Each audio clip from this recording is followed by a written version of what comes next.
T-minus 3, 2, 1,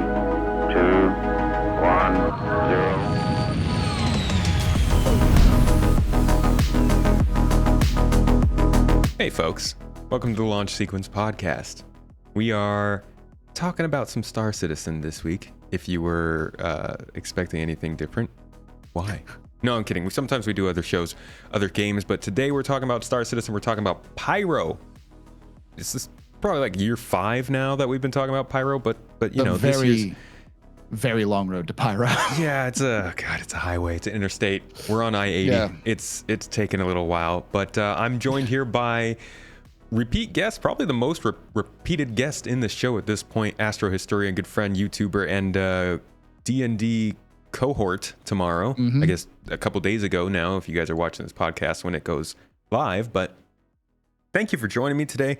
We're going to get into really what Pyro actually has to offer in Star Citizen, how it might actually be different from Stanton, or how it may not be as different as we hope, and what people can really expect from this. We've gotten some recent news in different Inside Star Citizens, and you obviously know a lot of the lore, so we're just going to dive deep today and get into it. How you doing? Doing good. For those of you who don't know, my day job is a teacher, which is why the historian thing, I teach history.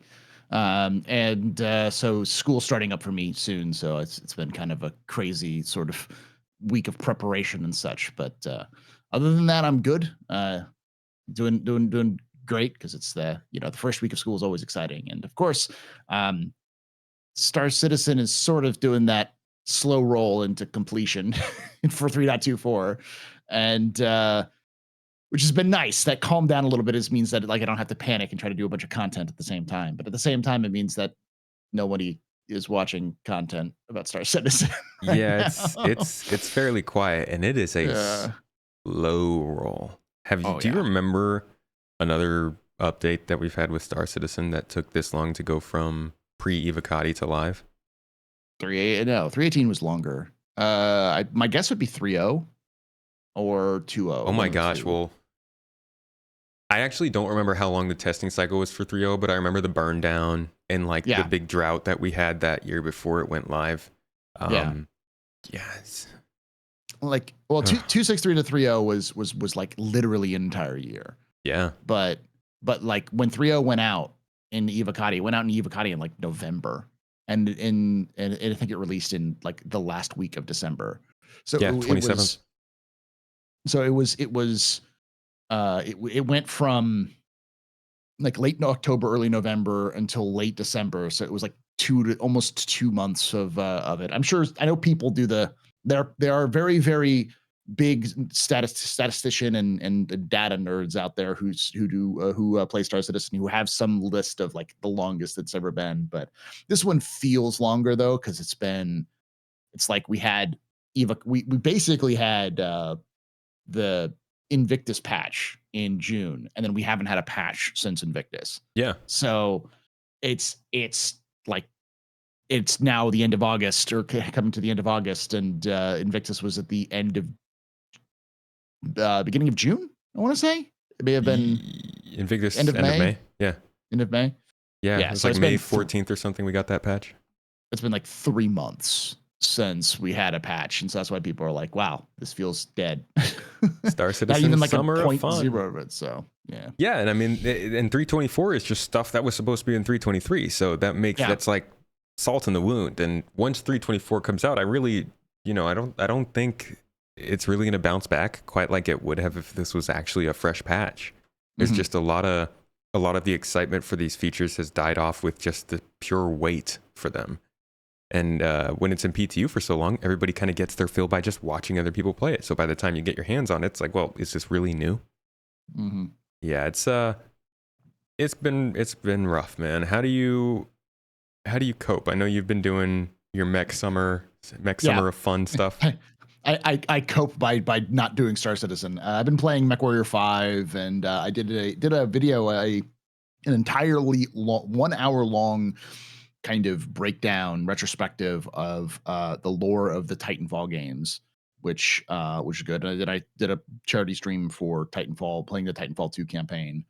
But I've been playing MechWarrior 5, and I've been trying to find the fun in Star Citizen when I can. But yeah, I'm also like 3.24 is my patch. I'm much more of a cargo hauler than anything. Well, a legitimate cargo hauler than anything. But so this is the sort of content that I've been waiting for. But even then, I can understand when people are just like, yeah, Yeah. because it's a 3.23 dot like 2 or 3 patch. It's not Basically. even its own patch. It's like 4 things. Yeah. There's not even a ship to be excited about. It's just a patch. They So are it's like, they are big things, but it's just they're also very controversial things. Holy crap! I know we've been saying for the longest time that there was going to be a point at which the actual things that they've talked about for a while would finally enter the game, and people who weren't really following it that much or didn't know how it was supposed to go would get a lot of surprise and speak out against it. But now that we're in the midst of it, I'm like, whoa, there's a lot more confusion than I thought there would be. Like they could have done. I like to say they could have done more messaging to like make this stuff clear, but they did talk about it quite a bit. Yeah, it's a different topic, but I'll go into the I think the basic problem that happens with that is that CIG has tried to kind of done like a fire hose, not even a fire hose. It's they've spread information out. So you get information from 17 different sources, including you and myself. Like we're part of that information feed that CIG relies on of content creators helping to spread information because we find like posts by CIG developers and monthly reports and stuff like that. And as a result of this kind of really like diaspora of information, this kind of wide net that they cast with information, you can't guarantee that everyone's going to get the same information. So there's no like one source you go to. There's no one broadcast or one dev feed or anything else like that. So you can get all that information in a very concise manner. And as a result, it doesn't set expectations properly because people will like they don't even bother going to like robertspaceindustries.com. They'll just go to like Mike or Board or Mac to get there, or you, and that's their only stop for information because they're just like, this person knows all more than I do, so I'll just do that. And if you miss one part of a news feed, or if I miss one part of the news feed that they didn't pay attention to, and then like they don't know that information, and so when that comes out, they go, what's this? What's going on? This wasn't my plan, So It's yeah, I think what I'm trying to say is you're right. There is a misinformation. There is some like missing information, but it's because they just haven't centralized their feed of information to make sure people can get a stream of information. Yeah, it's a lot. Also, it would be great if people didn't have to go to robertspaceindustries.com to find stuff. Instead, could just go to like starcitizen.com, which they would expect. Or like the patch, like the patcher which has the news now, but like just the news there. It's like, yeah, you can watch the videos on that, or link to the videos or whatever. So it's all rough, and oh my gosh, it's just looking forward at imagining how many times this is going to happen now that they're actually doing real things. For up until 3.18, stuff that they put in the game was pretty inconsequential. It was just like stuff, weapons here and force reactions and maybe a couple changes to the inventory. And now they're finally putting in salvage and cargo stuff, and we'll get reputation additions and economy and engineering and all these things that can actually shift the game for people. Should be exciting times. Yeah. I mean, that kind of leads into the discussion too. So yeah. One of the big ones is Pyro. This is actually becoming a bigger topic of conversation than I thought it would be after we've talked about it for half a decade. But here it is. It's very much a.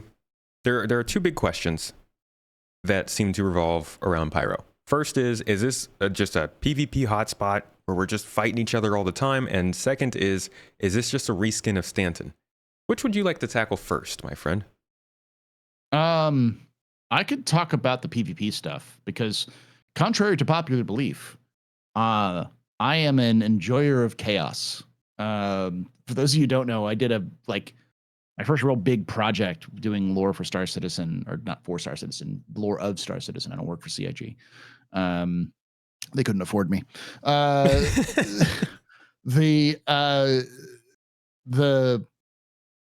project I did was on the Jumptown Wars, on like the original event that inspired the event that we now know as Jumptown. And the reason why I did that was because I used to participate in Jumptown, the original, the PvP kind of all these sorts of the emergent gameplay that CIG is so desires was there. It was great. The And drug so, fueled combat. oh yes, and as I was a big fan of that, I will say that I don't think Pyro is going to be this PvP hellscape that people think. Mostly because one of the big pushes for Pyro is to add server meshing.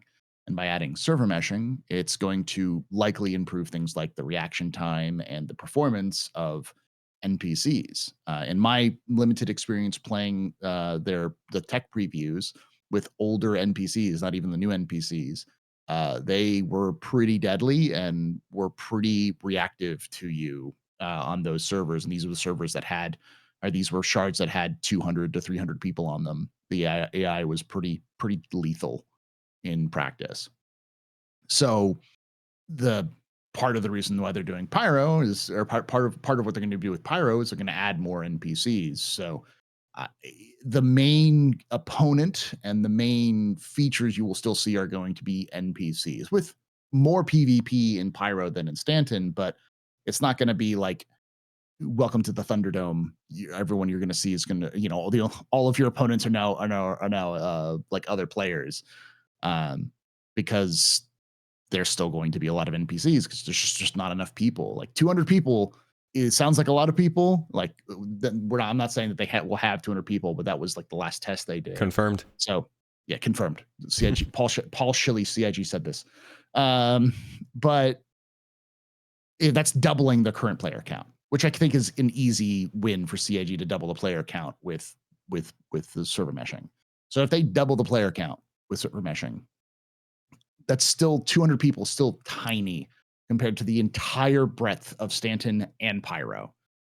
You can't expect everyone to jump into Pyro, and you can't expect everyone to stay in Stanton. So, and it won't be an even split either. So, and Pyro is twice the size of Stanton. Yeah. So you just literally cannot have enough people in Pyro for it to be just PvP, because otherwise it would just be boring for most of the people there. So it's not really PvP is going to be more common and probably more. You have more of a danger of PvP in Pyro, but I wouldn't expect it to be nothing but PvP. If that makes sense.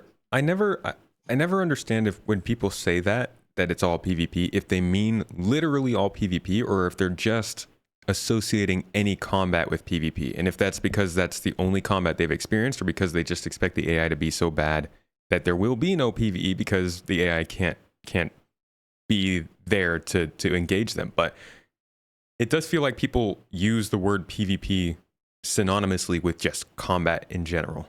Mm-hmm. Also, like things like pirate, it's oh yeah, if you're in combat, you're a pirate player or something like that.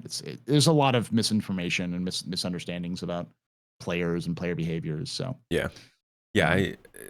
There's also still so I have been repeating this lately. Somebody said they thought it was outdated, but you remember the whole thing Chris Roberts wanted there to be 90% encounters with NPCs as opposed to players, so that there wasn't necessarily somebody who's always losing. Do you know if that's still valid? Oh yeah, almost certainly. Based off of, I mean, you and I have been reading the monthly reports and know just how much work CIG has been putting into AI. It seems like a lot, and sometimes it seems like too much at times. Like, do we really need to work on AI figuring out, basic social functions in order to be that immersive or whatever? And when we need to get them to stop T-posing on chairs, please, CIG. But that being said, their combat AI that they've been working on is pretty in depth, and they wouldn't be putting this much effort into the combat AI just for Squadron if they didn't think they could also import that into Star Citizen. And I think even Elliot has talked about how they want to give AI more weapons, more tools for the toolbox to be able to be interesting and engaging, where you'll rock up to a place and, there'll be AI outside of a bunker instead of inside the bunker, and they'll have railguns and start shooting at you while you try to show up. So yeah, I think the 9-to-1 ratio is still what they're going for. And I think that's just a practical thing. At first it was like, hey, don't worry, you're not gonna have to deal with PvP. It's more like, if you want a fun, engaging experience, you need to have things happen. and you can't always rely on players making things happen. Yeah. I play a lot of DayZ before. I've played a lot of DayZ before, and the thing about DayZ is that the most interesting aspects of DayZ is not the zombies, it's other players. And when you play DayZ, there could be literal like hours, days of gameplay where you never run into another player. And then that one moment when you run into a player, it's really, really intense, but that's like, 8 to 12 to 24 hours of gameplay where you don't run into a single person. There is no combat, no conflict. It's just survival and often not really that difficult to survival. So it can lead to a lot of dull kind of pits. And so I think what CIG wants to do is not have those pits, even for people who aren't looking for or who even are looking for PvP, so they can still have some sort of conflict they can enjoy themselves with and some sort of challenge they can deal with in between. So That's a good segue, because if we get to that point with PvP where we're talking about, it's not going to be everything that you're encountering in Pyro. I mean, like you said, Pyro is huge. And even if they quadrupled the size of the servers and it was 400 people per shard between an instance of Stanton and an instance of Pyro, let's say 150 of them stayed in Stanton and 250 people went out to Pyro, you're still, I'm sure if you did the math, that would still lead to less player density than we have right now in Stanton. And you really don't have to run into people in Stanton all that much while you're playing. So there's a lot of space for you to be encountering more of I guess the environment or NPCs than there are players. Does that mean that Pyro is going to be only for players who are looking for combat? no. There's going to be lots of stuff. They've made it pretty clear in the design and the lore that Pyro is going to be filled with rare resources, probably resources that are going to make you a ton of money in Stanton, and they'll probably balance it out so that going mining in Stanton, you don't get quite access to all of them, but like whatever. I don't know what the current economic status is, but let's just say, because I remember when Quantanium was the big one. So let's just say when Quantanium, you can get them in decent value, decent numbers, and it's got high value, but it might take you 4 hours to load up a full like mining thing of Quantanium. Whereas in Stanton, it might take, or in Pyro, it might take you 5 minutes. Like you might just run into a field of nothing but Quantanium rocks that you can mine, because that's the kind of balance they want to do. They want to have a lot of resources that are very valuable, but no infrastructure inside of Pyro to actually take advantage of it. So if you want to take advantage of that, you have to take it back to Stanton, you have to refine it in Stanton, and you have to sell it in Stanton. So because they want to encourage players to travel out there. So yeah, if you're a trader, a miner, like just pretty much any profession, they're going to have some value out there for you, especially like trade, because there'll be some very significant demand for items which will probably be very basic and easy to acquire in Stanton, which just are harder to get in Pyro, like medical supplies. So this is something I've been grappling with ever since I watched this Inside Star Citizen of this week, because the way they talk about it, they don't really imply that too much. In fact, they almost seem to imply the opposite, that you would have not really much problem getting things from trading posts and getting your ship repaired at certain scrapyards and stuff like this. And they talked a little bit about how reputation might affect your time at outposts, but it did almost seem like the scrapyards were unaffiliated, so they wouldn't be a problem. And the trading posts would have a lot of the things you'd need: ship components, weapons, ammo, med pens, all that kind of stuff that maybe people were hoping would be a little bit more survival-esque in Pyro. What do you think of that? I think it'll come down to things like the inventory. I don't think CIG wants players to just not be able to survive, but also I highly doubt you're going to see cheap repair rates in Pyro. And from the way I saw the Inside Star Citizen about the like salvage yards where you go to repair, it sounded like it was sort of like, hey, show up and kind of go through the salvage yard and then repair your ship with your repair guns. So instead of repairing your ship through the automated process, or the process that we don't know when that's going to happen, but the process we have now, where it's a couple of seconds, you click a button and you're good to go. You're going to have to go out. You're going to have to like scrap a bunch of planks or bunch of metal, and then you have to come back and you have to reapply all of that metal onto your ship, and then you're going to have to like find components and rip them out and kind of replace them. It's a lot going to be a lot more of a pain in the butt Well, to repair, it sounds like, in Pyro that than it is in something like I would Stanton. like it like that, but then they showed off you using your Mobi-Glass interface, and I think he even mentioned CryAstro, and I was like, what? Because I wouldn't expect Cryastro. CryAstro to be a service out there. Yeah. No. Yeah, I don't know. I do generally think that CIG is going to balance it so that Pyro is going to be more expensive. So even if there is like a, hey, go into your mobile glass and get it fixed, it might be 2 or 3 times the price. The way that CIG is just talked about, and the terms of the design of Pyro, uh, it's also it seems very around the idea that it's very hard to live there, and that's one of the things that the developers will always say. It's very difficult to live there. It's very harsh. It's not very pleasant. It's a struggle to survive. And that doesn't tell me, oh yeah, it'll cost you 200 UEC to fix your ship. It's like, no, that's going to cost you a lot, and you may not find the specific part for your ship, sort of thing. That's I think that's what a lot of us are hoping for. Like, Yeah. it really does. It needs to feel significantly different from Stanton. Not just in the looks, obviously, not Yeah. even just in the fact that there are factions, but like in the way that you have to do things. Yeah, no, I agree, and I think they kind of hinted at that with the factions, because the factions specifically, they mentioned, I think, 4 major factions so far, which is Rough and Ready, Headhunters, Citizens for Prosperity, and Xenothreat. And we know that CAG has multiple other gangs they've mentioned in like the Star Citizen Live a couple of weeks ago with the lore team. They talked about a bunch of different ones. They listed a bunch of them off the top of their head. It's like 12, I think, Yeah, where are different the fire gangs. rats? They're in the sun praising it. They're Sleeping. listening. They're in the caves of Pyro 2 listening for the prophet, listen for his words so they can guide them on the way to the enlightenment. Yeah. Yeah, I don't know. I honestly think that a lot of it comes down to with like other gangs and stuff like that. Is the CIG has prioritized certain gangs, and the Headhunters were always a clear kind of major faction. They were always a rival to Xenothreat, and they came up with Rough and Ready by like last year. We heard a lot more about them, and same with like Citizens for Pyro, which has become Citizens for Prosperity. So these were they obviously want to start off with these smaller faction, or these major factions, I should say, and all the other ones are kind of smaller factions that will play a role here and there. But as Dave's talked about, if you don't have good reputation with those individual groups, you won't be able to access their sites. So, yeah, you might have good relations with the Citizens for Prosperity, but they have a like a trading post on Pyro 2 and Pyro 6.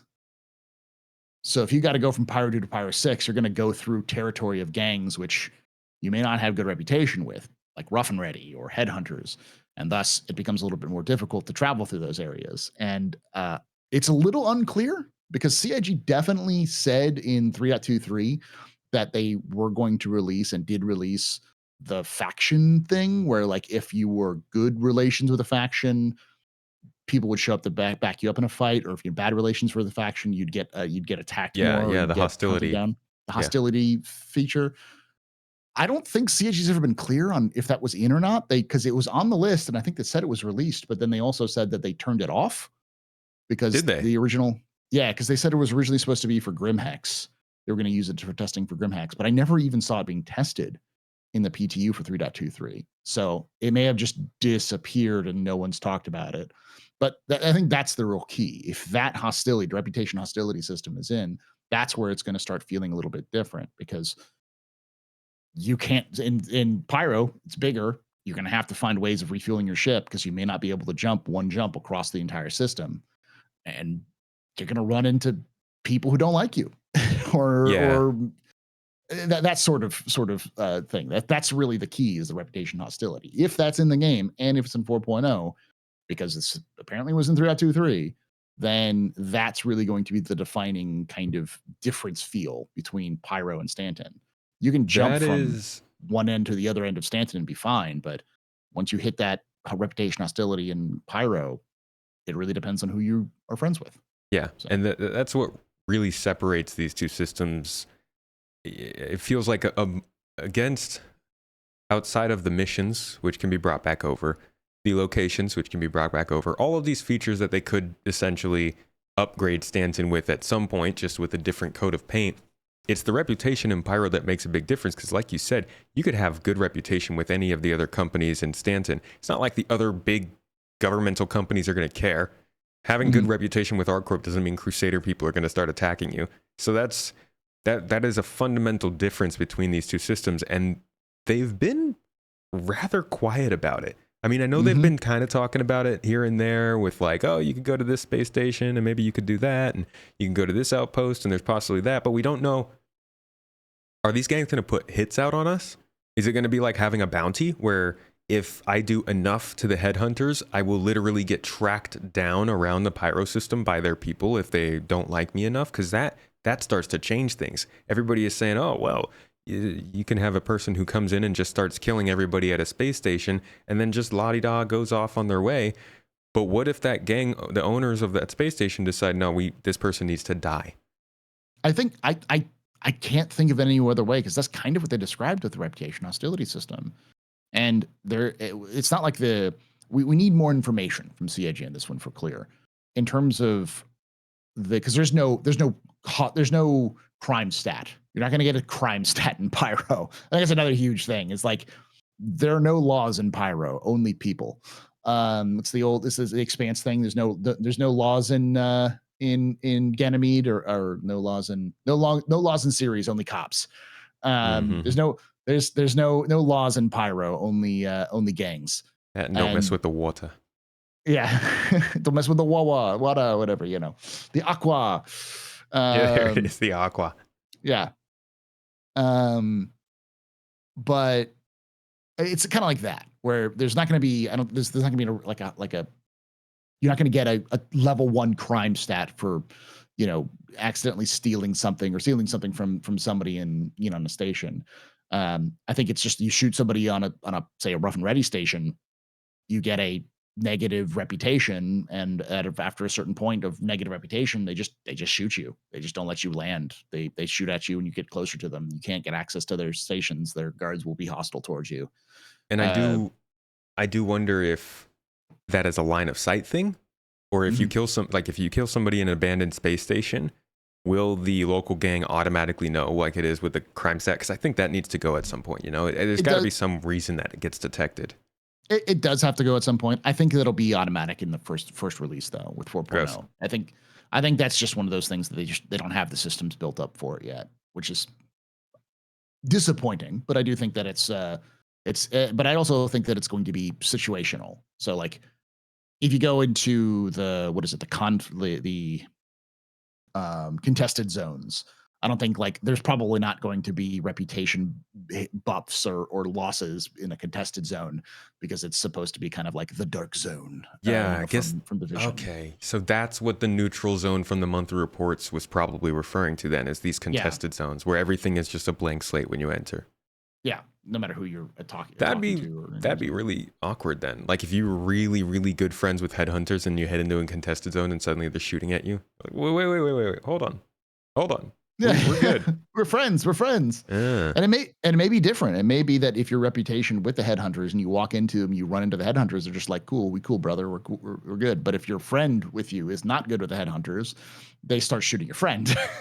That's going to be interesting when people in orgs go off on their own and get a bad reputation with a group that the org is normally good with. And I wonder how they're going to handle all of that. But I think in general, and the main discussion being, is this going to be different how's it going to be different from Stanton? I think it's just reputation is the big key. It's not just going to be, it's not Red Stanton, as people used to joke about it. There's going to be a lot. Pyro 1. It's all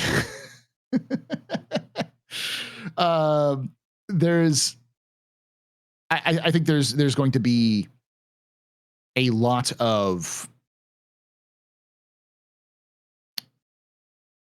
not only aesthetic differences, but gameplay decision differences.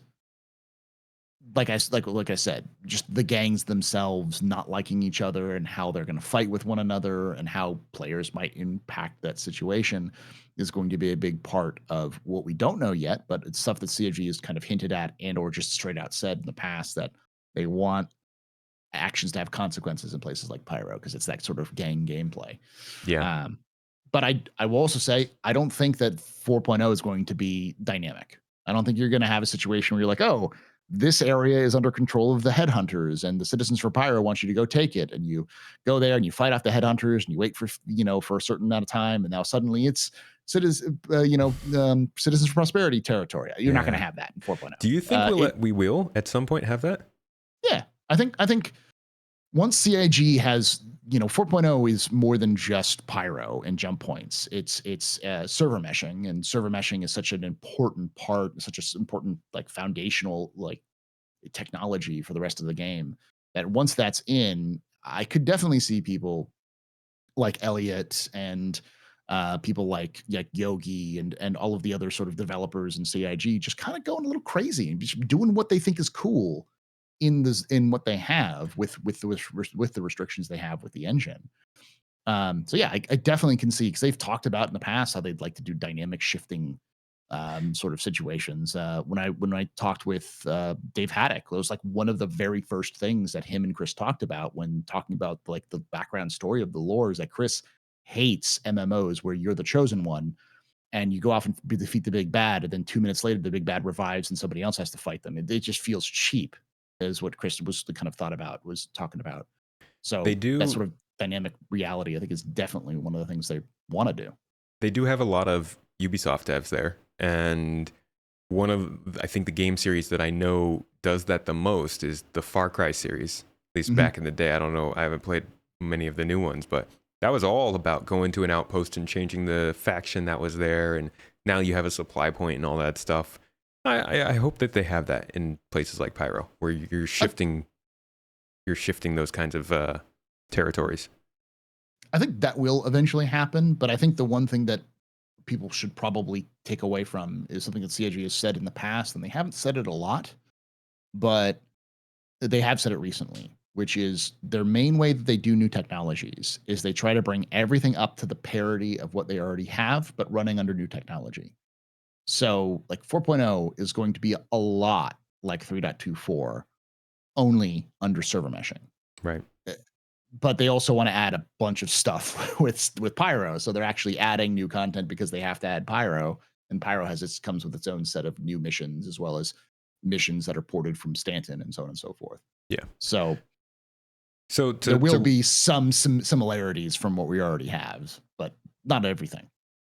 To wrap up this sort of, is it just a combat system talk? Going back to what you said earlier about mining, salvage, the minerals and stuff, they have been very quiet about exclusive minerals that are in the system. I think they mentioned it.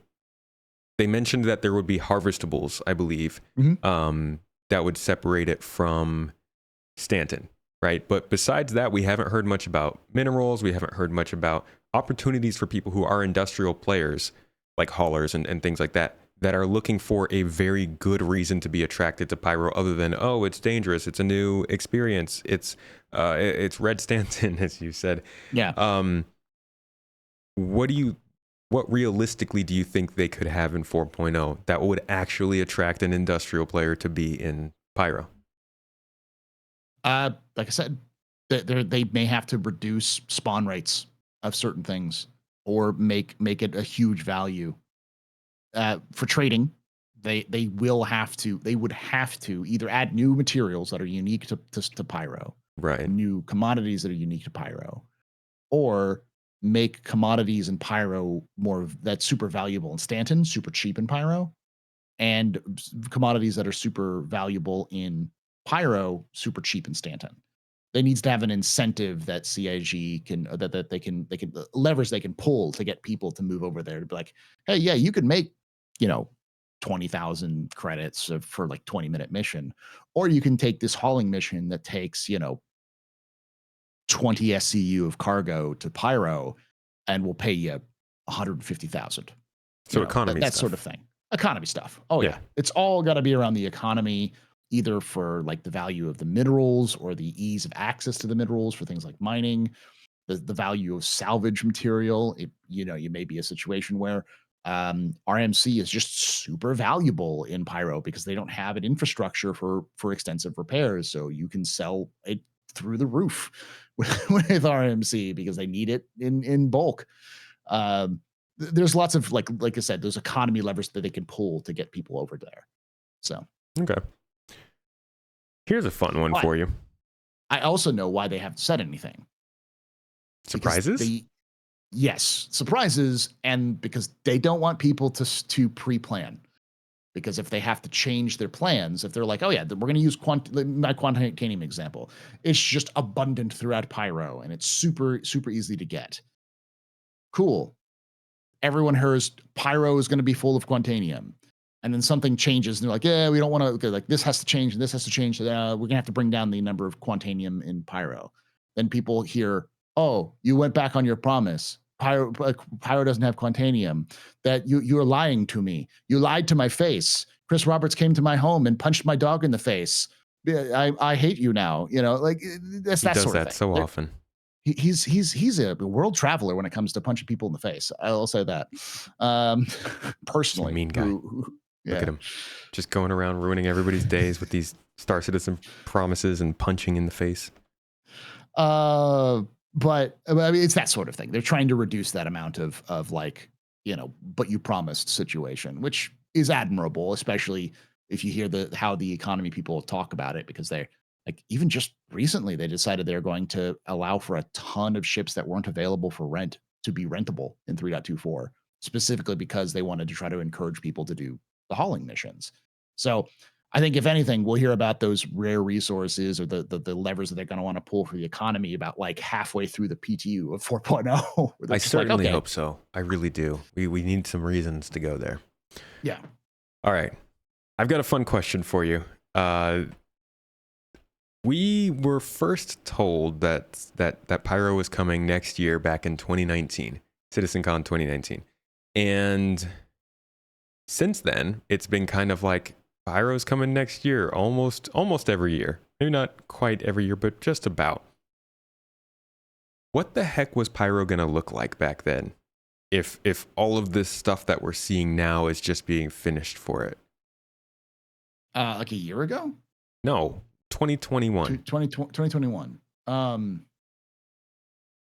My guess would be less stations.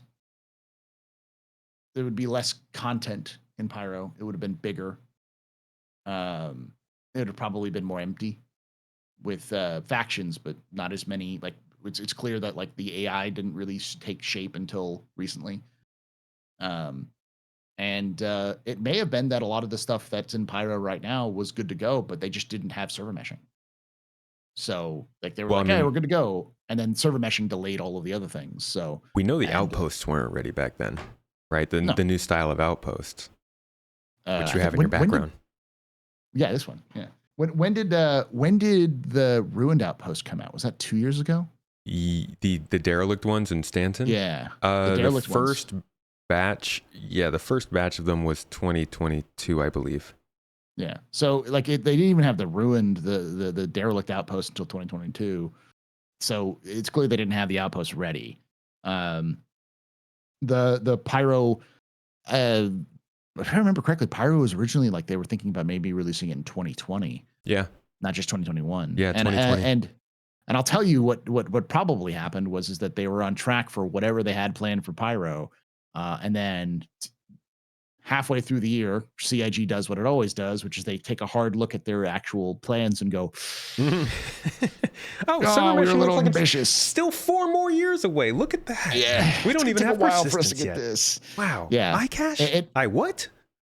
I mean, I think back then that was when they were still using iCache. Yeah. So like it's clear that they were like confident in their materials, and then some of the basic stuff, material that they needed where they're like, this isn't going to work. And that dragged giving out. dates. Yeah, no, no.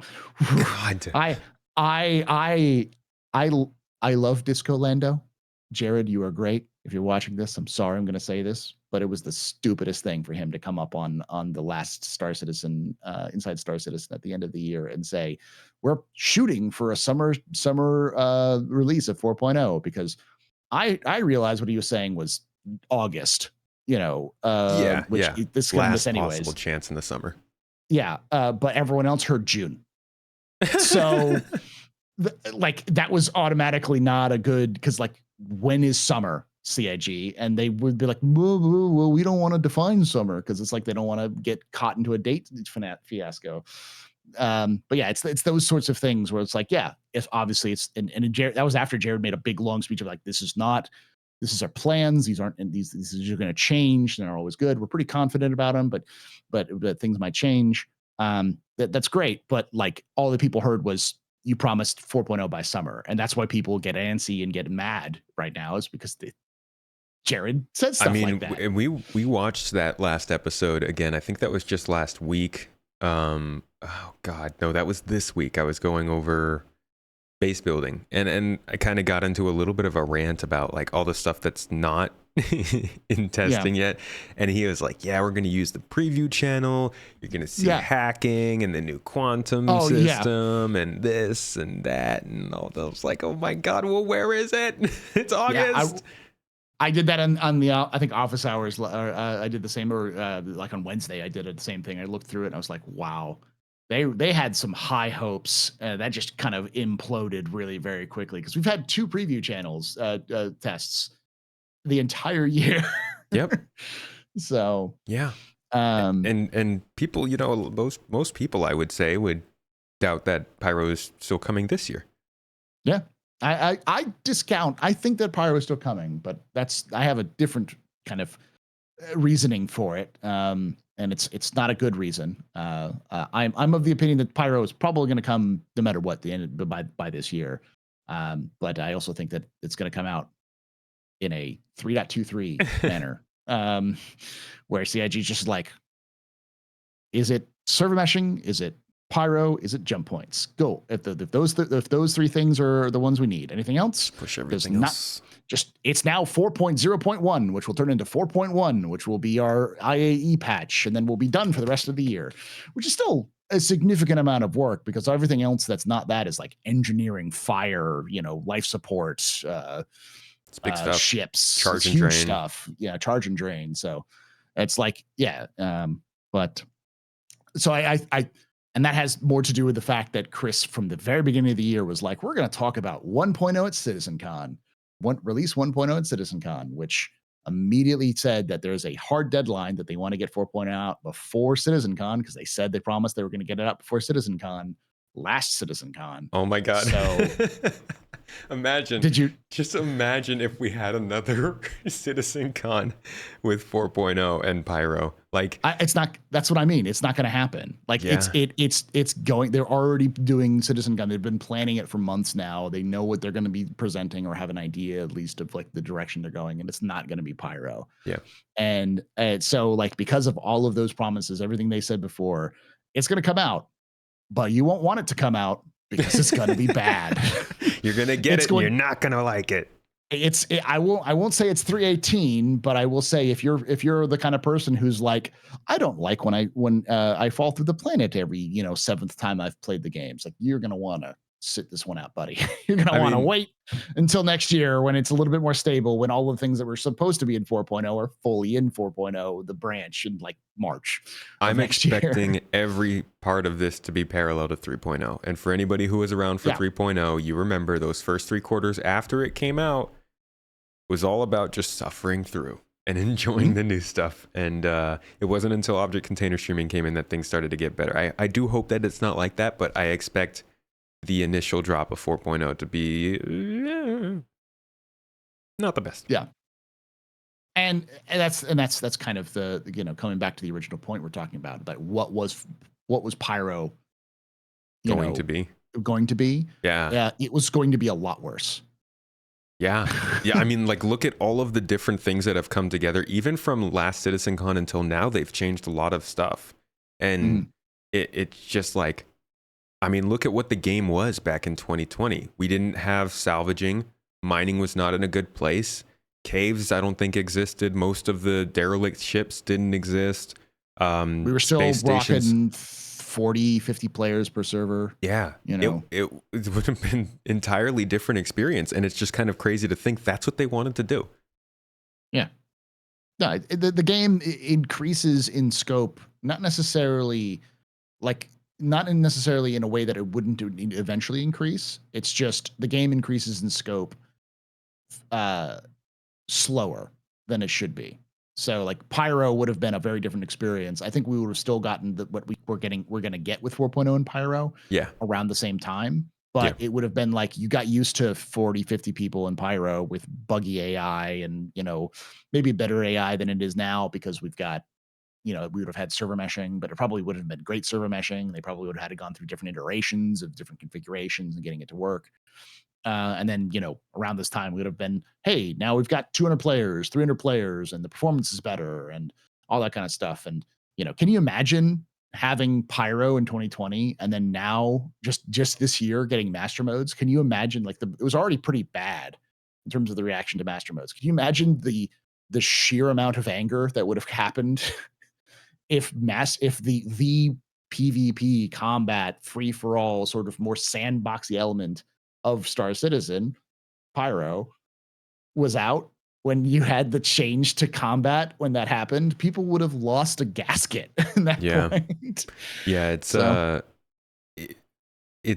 nice. It's good that server meshing didn't this is the effect of server meshing being the holdup, is that everything else continued to develop while server meshing held back Pyro, so Pyro continued to develop as well, which is nice.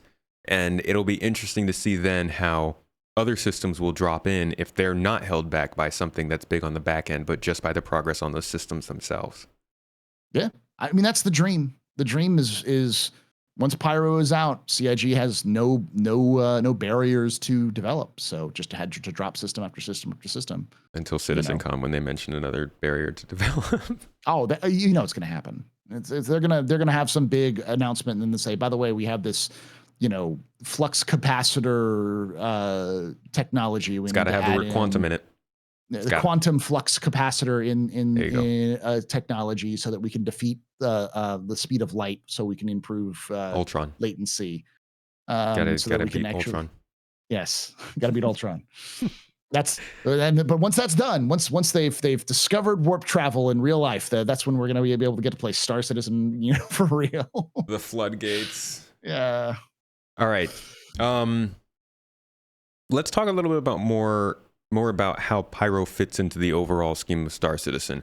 Because we focus so much on Pyro, and because Pyro is such a unique system in that it is so dangerous, it probably skews the perception that Star Citizen is overall becoming a more dangerous game. Where does Pyro sit in the overall scheme of things when you consider all the star systems that are in human space? It's like the meth lab outside of a major city. Just because you have a meth lab outside of the major city doesn't mean that suddenly the entire country is becoming more violent. It's just that one place that you don't want to go to because it's way far out in the swamps. And there are so many other dangers trying to get out there that it's just like, they're fine. They'll probably blow themselves up anyways. Yeah, the vast majority of the game is going to be probably safer. I would, based off of my understanding of how the star map, just kind of trying to remember myself about like the kind of general flow of systems, something like 25, 30 systems are UEE aligned. And if it's UEE aligned, it's going to be anywhere from kind of like sort of dangerous, like, watch your wallet when you're walking around, but you're not going to get shanked every 5 seconds, to, utopia, flying cars, food on demand, Star Trek utopia sort of levels of advancement. Do you have any replicators? But do you have any names in like our earlier choices of systems to represent those points? Oh yeah, Magnus, Terra, Castra, Ellis. So like Magnus would be like UEE aligned, kind of dangerous, but like you can get around and do stuff. And then Terra would be like Utopia. Yeah, that's definitely like Magnus is probably closer to the you might get mugged if you go to the wrong alley, but it's fine. Like if someone commits a crime, they're gonna get a crime stat kind of thing.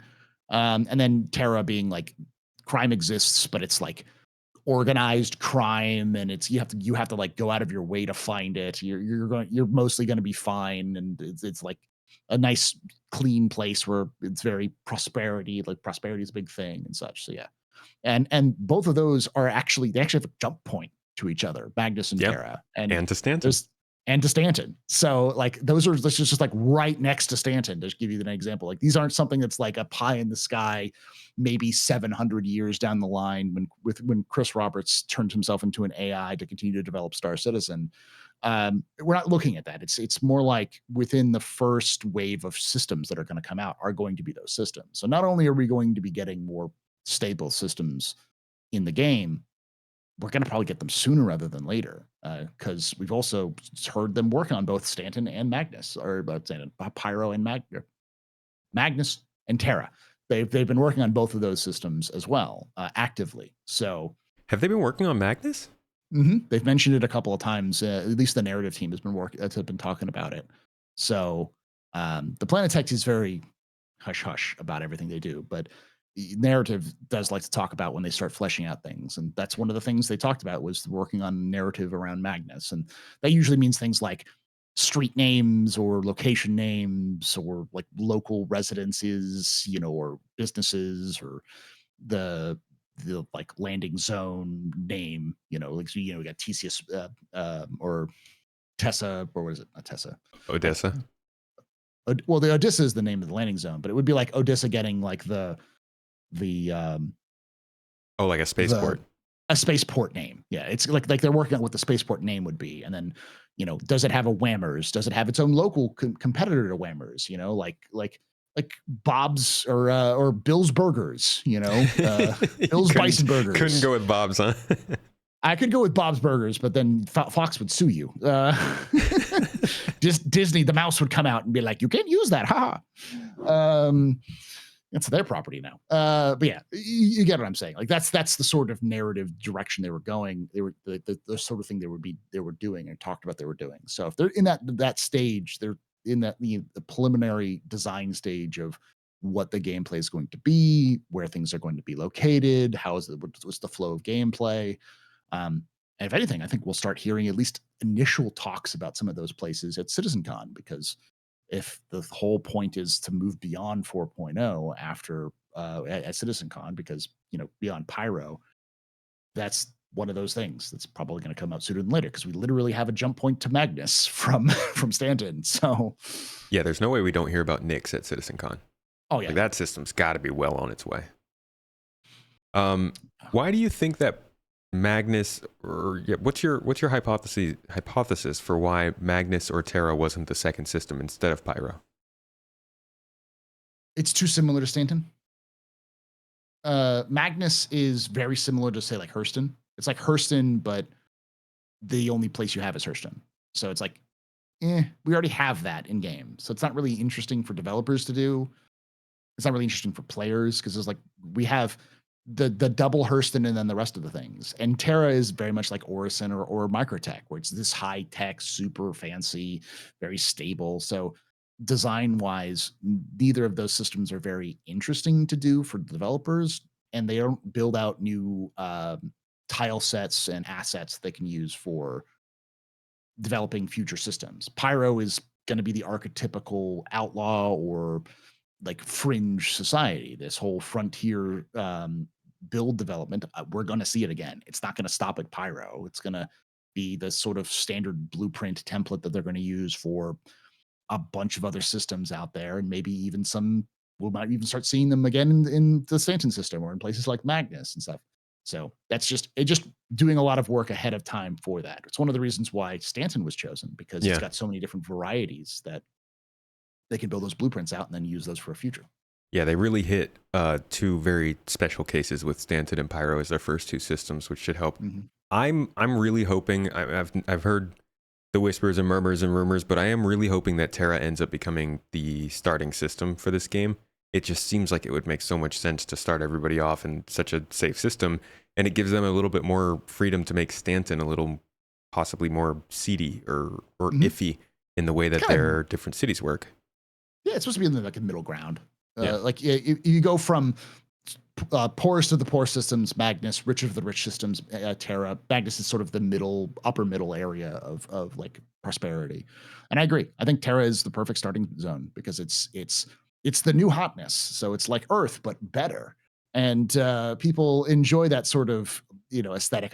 You can almost kind of see like since there's a lot of retro futurism all throughout Star Citizen's design, you can almost see as kind of like like Wakanda or like less depressing future like we see with like Lorville's design and more like an optimistic view of the future with Terra. So Yeah. you want to hit the people with the hope when they come into Star Citizen and be like, this is beautiful. Everyone is happy. The streets are paved with gold. And then you take one jump out and they're like, we want your liver or you're going to die. You want that sort of dichotomy where people know like this is safe, this is cushy, this is noob land, this is death. Literally don't go there unless you want to start fighting people Yeah, for they their just teeth. you walk out of the apartment building at Hurston and they're literally pouring sewage over your face. Like, Yeah. what? That's not my first. I don't want that to be my first experience. Please. Yeah, I agree. Yeah, they definitely need to kind of focus on I think Terra is the starting point for sure. Yeah. It is the perfect starting point. What do you think? Then I'm going to put you on the spot because you like Okay. to do that to me on Captain's I like to do it to Table. you all the time. Yeah, it's got to come back to you. What are the first 5 systems in the game? So Stanton, Pyro, that's 2. Nyx, Odin, and then the fifth one's the controversial one. I still think it's Castra. But the fifth one is a toss up. It's either Castra, Magnus, or Terra. And my options, I would choose Castra, but I would say if it's not Castra, that it's going to be Magnus. I think Terra is important, but I think Terra is not the first 5 systems. I think it's the 6th system. And I You also think it'll be out by 1.0, Terra? yeah, it's going to be Okay. the 1.0 system. Like that Terra is going to be the system they release when they release 1.0. Okay. Yeah, that's a good idea. Castra would make more sense than Magnus to me because it is an extra safe system. Mhm. But also if And Magnus came in, then that would be a direct connection to Ellis. So please. well, on top of that, it's so CIG loves to do systems with ship manufacturers, and it's the home of Drake. Yeah. So, Yeah. but Castra is also the home of Kruger. That's where Kruger is located. So, I also think there's another system. There's another like weapons manufacturer or armor manufacturer that's in Castra as well. But Castra has the added thing of like, remember me talking about like Pyro's chosen because of its aesthetics and because of its blueprints. Castra is a former military base, so it has that ability of they can build up a lot of military aesthetics, military base aesthetics that they can Henoism, use. Yeah, the good and then stuff. they also have the like several because it's so old. It's got several years of development. So there's like in lore they talk about how it's one of the few places where you can kind of study old architecture, like almost 1,000-year-old architecture, not 1,000-year-old, but like 600, 700-year-old architecture sitting next to one that was built last year. So it's this sort of big range of older design aesthetics so that they can use that as a basis for building out the tools, the blocks of like, okay, this is what this building is for this style and this style of architecture and this age of architecture. So they have those blueprints ready to go, so that when they do want to start bringing in places like Ellis or um, uh, even Seoul, they can actually have those already copy and paste and ready to drop in where they need to go. So it's cool because it has 2 gigantic cannons that are designed to shoot things from orbit. Cool. And it's literally called the island in the clouds because it's above the cloud layer. So like Sherman, the landing zone, it has the sea of clouds around it all the time. Yeah. So it's got Yeah, that's this. very cool. It's like that screenshot aesthetic. It's like it's perfect. It's so perfect for screenshots and beautiful footage.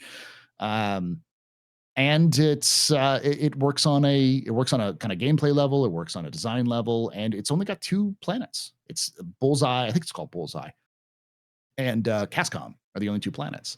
Right. So it's a small system, so it's not going to take up a lot of resources, and it lets them develop a lot of their palette. So that's my argument for Castra, and I think Okay. on top of the fact that CIG's done like 7 different concept art pieces of Sherman alone, makes me go, they put a lot of effort into making concept art for Yeah. Sherman. And I don't think it's in Squadron, so it's got to be for another reason. So, And there's like one of Magnus, which Yeah. is unfortunate. I feel like Magnus is in one of the best places as a system in the entirety of all UEE space. It's like it's got a connection to Terra, Stanton, and Ellis, and though each of those systems is like the best at what they do, and I can't wait to see how that complicates Magnus or makes it more of an interesting system than what it's kind of been played out to be in the lore so far. I feel like Magnus is going to have to be elaborated on because it's become a fan favorite system. Because of Drake, because Drake is so beloved. Oh yeah. It's Magnus has to be. It has to just drip Drake everywhere. Like it needs to be, the Drake aesthetic needs to come from Magnus rather than from Berea and from Odessa. Like it needs to feel like, oh yeah, this is the place where Drake lives, you know. Little cutting corners here and there. Yeah, some like bare wires on the street, but it's solid construction, looks neat, kind of thing. So, yeah. Go ahead. No, yeah, I was gonna say that's I think Magnus is going to happen simply because Drake and popular demand, because it's not just us who likes it, it's the developers who like Drake, so they'll pressure their leads about, can we do Magnus, please? It's really cool. So hopefully it gets a little bit better, like flesh out. So as long as we're getting more systems, I think that's one of the bigger questions too. Is like, okay, after 4.0, how long is it going to take to make more systems? People are like, oh, it's another 7 years for the next system. Nyx is like done. Yeah. The one thing that's important for people to remember is that the hard part that CIG has at this point isn't making planets. It's landing zones. Landing zones seems to be their big hang up. It takes them a long time. I think it takes them like 3 months. Like, how long did it take them to make the new Lorville? Like a year? Took a while. Yeah. Definitely much longer than it takes to make like a moon. Yeah, because it takes them like a week to do a moon. Yeah. I think it took them between 6 months and a year to redo Lorville. And that was a whole, it wasn't just redoing Lorville, like they completely updated all of the assets around Hurston. Like all of the Hurston Dynamics assets were completely overhauled from the ground up. And that's the kind of thing they have to do with landing zones. And the advantage of Nyx is Lorville's done. Or not Lorville. I was gonna say Levski. Levski's done. Levski, yeah. Levski's done. The Delamar probably needs to get it updated, but they already have the tools to make planets. So oh my god, I can't, like, it's gonna look so good now. I remember the first time they showed us Delamar and it had the amazing like floating asteroids all around it, and then they kind of scaled it back for when they brought it in with 3.0, I think it was. But now with the planet tech they've got and the things that they can do, I can't wait to see what Delamar looks like. Are you ready to be the old man? The old man in the community? Or somebody who's like literally... in my day, we couldn't even get out of these hangars. Someone who's literally 10 years older than you is like, wow, I can't wait to come to this new landing zone, Levski. And you'd be like, listen, son, I've been here before. And it's like, okay, grandpa, this was just released. Okay, when you get you back to here, it's like, no, I fought people here. I was trapped here for an entire patch. Oh, yeah, of course, grandpa. Yeah, let's get you back to the old folks home. Let's get you back to your gladiator, grandpa. Yeah. I can't wait for do that to show up and be like, oh, I'm home, and people be like, what do you mean? It's like, yes, I lived in this place for years. You don't understand, son. I remember when I was making round trips from Crusader to Delamar in 2 minutes. Well, now I gotta jump a star system. What has this world become? What are we doing? It's like, okay, shut up. But yeah, and for those of you who don't know, they actually have been updating Levski along with everything else, because when they were updating the health facilities and like even like the lighting inside the habs that they were working on, they would actually show footage and images from Levski. So like Yeah. Levski has a medical center. Like it didn't have one the last time we saw it, but it has one now. All of the like Habs and Levski have like controllable lights now. So like they've been going back and touching up on Levski and adding the stuff to Levski that they've been adding to other aspects of the game, so that when Delevsky comes back, they probably don't have to do a huge overhaul of all the different systems in order to get it work. So I believe in one of the monthly reports they straight up said we've been updating Levski as we've made changes to the landing zones in Stanton. And then we also saw the Planet Tech team was working on Levski back in like 2020. I think it was 2022. They were like, yeah, we're basically done with those planets. So that system has been worked. Like, it's probably just reputation and faction stuff they'd need to work on at this point. Oh, yeah. I imagine they probably want to do another kind of feature set for outposts. I'm sure they don't want to do like the outposts we currently have in Stanton and the outposts we have in Pyro. They probably want to do a new kind of building set for Levski or for Nyx so that they can then use that for other locations. But it's I think it's for the longest time I even thought that the longer it took for them to get Pyro, the higher likely chance they would just drop into Nyx right afterwards because of how quickly, like how long it took for Pyro, and it seemed like they were working on the Pyro planets. Now I think that the big thing that's going to happen is when Nyx will come out, the patch that Nyx comes out, kind of like how Pyro's big kind of feature is server meshing and also like environmental damage, so like engineering. Nyx's big thing is going to be scanning. Because Nyx, the big feature of Nyx is it's on the edge of a dark nebula. So, and they even say scanning, it's really hard to get sensor readings in Nyx. That's one of the reasons why Rebels kind of took over the mining operation on Levski and named it Levski because they were hiding from the Mezzers. So as a result, I think that's really the gameplay that they want to kind of bring in is scanning. And as we've been watching from the last monthly reports, scanning's been a big part. And I think it's going to be something they'll show off at CitizenCon. And if they show off scanning at CitizenCon, they'll show off Nyx. So. I wonder if it would be a combination of scanning and base building too, because that would be around the time I'd expect base building to start be a little bit more tangible for us. Yeah, I think that too. Was it on the Beltway, Nyx? Yes, it was on the Bremen Beltway. Okay. The funny part about the Bremen Beltway was when they mentioned Nyx, it was that Nyx even today, the People's Alliance is like, we were a proud part of the Bremen Beltway. And all of the historians have been like, they just didn't shoot at them. That's why they used them. Like they were completely useless. They were just like, sometimes they would stop to get fuel, but generally speaking, it was just like, yeah, this isn't a hostile system, so we're going to jump through it. So it's like, it might as well have been Toe Hill kind of thing. Which was literally more important than Nyx, but the way that the people of Nyx like to make it out is like they were like a critical part of the revolution against the Mezzers. It's like, no, you just were a bypass. You guys were just there. Yeah, you were a highway bypass. Sure, we'll let you have it, Nyx. Whatever, sure. Okay, updates to Pyro that are coming out. We're seeing quite a bit. We're seeing outposts that allow you to do your charge and drain, to do little like missions in outposts. So that's a big one.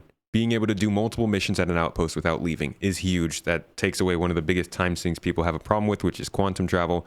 We're seeing components and fuses and stuff being brought into those outposts. Obviously, the outposts are more like villages almost, with more NPC activity and stuff going on. A lot of the space stations too are getting more verticality, more spaces to enter and exit, EVA entrances, all these things, these small things. The Hull C has a external freight elevator, huge stuff. These are all things people are really excited for. Do you think that we will see them come to Stanton anytime soon? Yes, but 4.1, 4.2, 4.3, like next year at the earliest. Okay. Because a lot of it is just copy paste. You know, things like villages. I can see CIG taking what they did with the Frontier system and then Frontier outposts and then just building them in Stanton. That's taking what they've learned from Pyro, because they've already started to do that a little with the outposts that they have built, or taking more of the kind of feature set they already built for this for the settlements in Stanton, the kind of the scrap settlements they have, which are very that are all inhabited by the dusters. Yeah. I think they'll probably expand those. They'll just take what they did in Pyro and they'll add them to the dusters roster. So Okay. Yeah, I would love to see that next year. I hope that it gets updated that quickly. And I wonder, as they continue to build more systems, obviously they're going to want to make every system a little bit more enticing with new features and stuff, and new aesthetics. How are they going to continue to keep the older systems up to date with that? Or are we just going to start to see older systems kind of seem a little bit more outdated compared to newer ones? Because by the time they're on System 10, what's going to be happening with Stanton, you know? Mhm. I agree. I think I would love to see them update it, but I don't know if they'll do it right away. Some of those like those things you mentioned, I think are pretty easy for CIG to kind of transverse over to Stanton, because especially since it's the only other system. But once you start getting Nyx and Odin and Magnus and Castra and Terra, like there's going to be so much focus on those and those getting done that I think it's going to take a while for CIG to come back and be like, let's look at Stanton again and see if we can't fix it.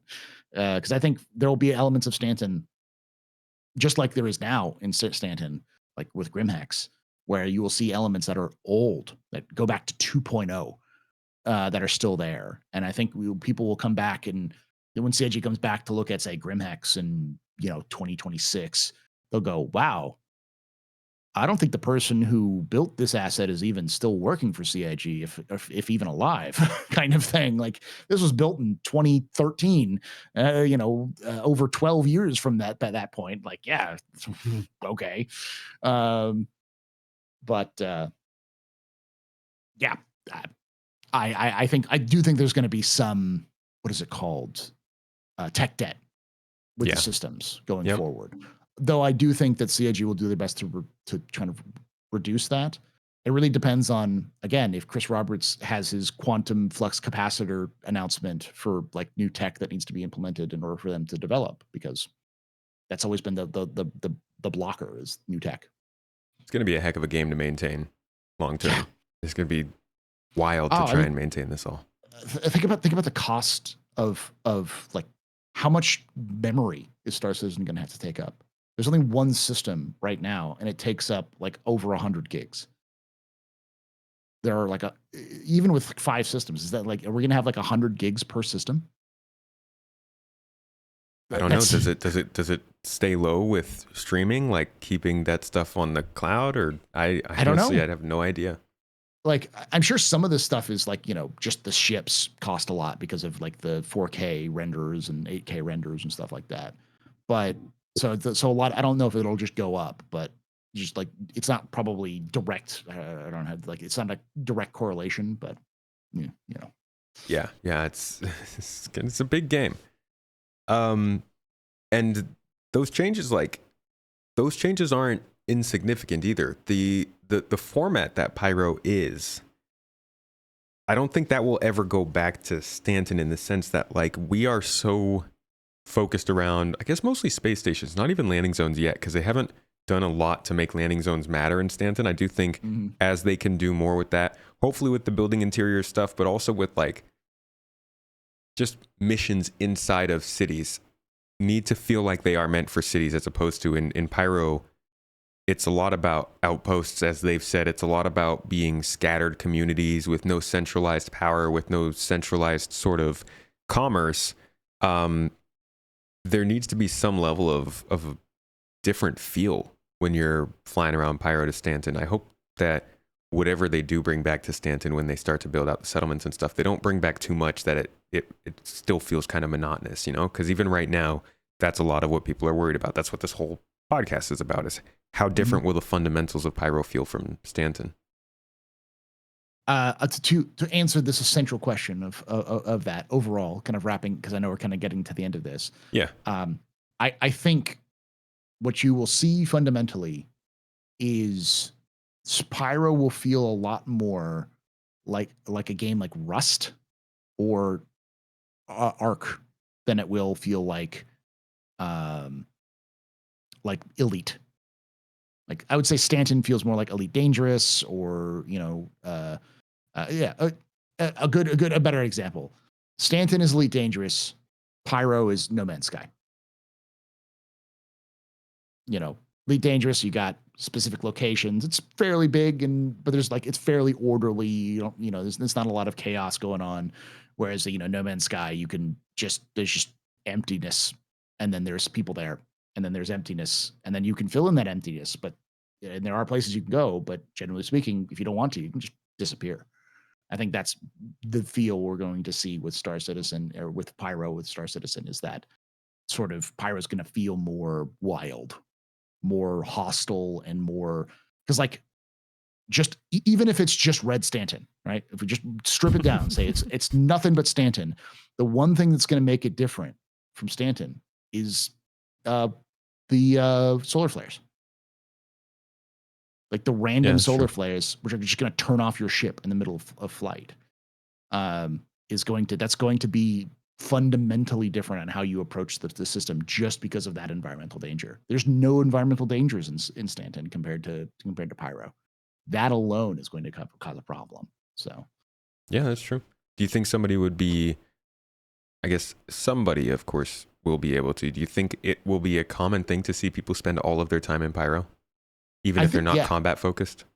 Yeah, I think there'll be people who, I mean, how many people have you seen or heard who are just like, I'm living out of my ship, out of nowhere? Like there's so many people who are like, I want to be an explorer. I want to live in my Carrack on the edge of space. That's Pyro. That is exactly what Pyro is. It's twice the size of Stanton. It's got a lot of empty land. It's very hostile and dangerous. Even before base building, people will find a place they could just sit their ship down and like chill and build up like resources and like maybe like store vehicles and stuff like that in a shady area on Pyro somewhere. Yeah. Oh yeah. I think there'll be people who spend their entire time in Pyro. I wonder. I don't think it's going to be the majority of people though. I think most people are going to be tourists. Yeah. So, which is how it should be. Like it won't be special for the people who are looking for it if everybody is there. But I do wonder how it will work with quantum travel. How many of these locations around that system are going to be points that you already have quantum destinations for, as opposed to things that you might have to acquire through the factions or reputation or something else? And like, how many of the planets will you show up to? And when you tap that quantum drive looking for a place to jump, there's only like 3 destinations on the entire planet. And otherwise, it's just free space for people to go and settle down and do their own things without worrying about people just flying straight to them. Because that makes a big deal with the pre-made quantum markers. Mm-hmm. Well, I mean, it really comes down to if they're going to get the new quantum system in. Because once you have something like quantum boost system, they don't need to do quantum markers. They can just give you a generic location. You can boost towards that area. So they can have because if I remember from the playtest, the Pyro playtest, they did have just ruined locations like that weren't on the map. You'd had to fly to there, or they may have been on the map, but you could easily just take them off the map and say, hey, yeah, go to this outpost, which is destroyed, this old like pyrotechnic amalgamated facility, and clear out these locals, or clear out the hostiles that are in that region. I think with the new quantum system, that's really valuable. I think that's why it's so important for Pyro, because it'll make Pyro feel very different compared to Stanton. I hope that's what we get to see. That's one of the features I'm hoping sneaks into 4.0 is the quantum travel system. I'm a little bit on I don't think it's going to happen, but I really want it to, because it's so. You got the map, but now I need the system. I need the new sauce. The Give juice. Me quantum boost, please. Give it to me. Yeah, it's so important. So. Yeah, it's a big deal. All right, man. Good talk. Good little summary of what we know of Pyro so far. They've obviously got some more updates to come, and we don't know when Pyro is coming. Everybody is going to hope that it's happening before CitizenCon or at CitizenCon, or at least this year, but nobody knows. CIG probably doesn't even know still at this point, but we can hope for the best and hope that shortly after we do see the next system of Nyx in 2025. Yeah. You'll have to have me back, and we'll talk about the Moraine and the People's Alliance. And, absolutely, that's some fun lore. I know that. Yeah, that's if Pyro is the lawless, like everyone wants to stab each other. The Nyx is that, but with more politics and pitchforks. Yes. Yeah. Yeah, that's good times. All right. Thank you so much again, AstroHistorian. Thank you for joining me and sharing the lore and doing a little speculation and information deep diving. Where can folks find your own content, which is it's heavily lore related, so it's good stuff. Check it out. So if you want to find all the stuff and talk about lore on Star Citizen and other games, it's at youtube.com/TheAstroHistorian.